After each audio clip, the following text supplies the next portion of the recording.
Badan Legislasi atau Balik DPR RI mengubah pasal ambang batas suara partai politik untuk pilkada yang termuat dalam putusan Mahkamah Konstitusi. Balik DPR menyatakan ambang batas minimal 6,6 hingga 10% untuk pencalonan kepala daerah di pilkada hanya berlaku untuk partai non-parlemen. Mahkamah Konstitusi memutuskan mengubah ambang batas pencalonan kepala daerah di pilkada.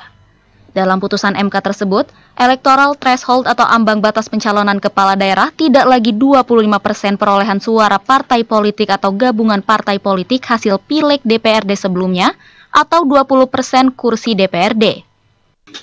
MK memutuskan ambang batas pencalonan kepala daerah dari parpol disamakan dengan ambang batas pencalonan kepala daerah jalur independen, perseorangan, non-partai yang diatur dalam pasal 41 dan 42 Undang-Undang Pilkada.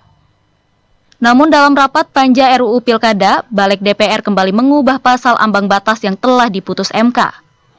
Wakil Ketua Balik DPR Ahmad Baidowi menyatakan, putusan MK terkait ambang batas diadopsi untuk partai non-parlemen sehingga dapat mencalonkan kepala daerah.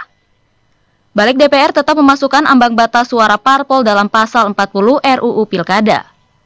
Pasal 40 ayat 1 RUU Pilkada berbunyi, partai politik atau gabungan partai politik dapat mendaftarkan calon jika memenuhi persyaratan perolehan minimal 20% dari jumlah kursi DPRD atau 25% dari akumulasi perolehan suara sah dalam pemilu anggota DPRD di daerah bersangkutan.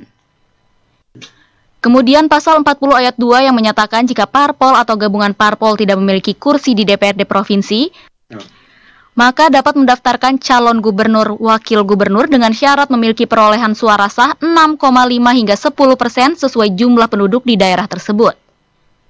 Balik mengubah pasal dalam putusan MK menjadi ambang batas suara parpol hanya berlaku untuk partai politik yang tidak memiliki kursi DPRD.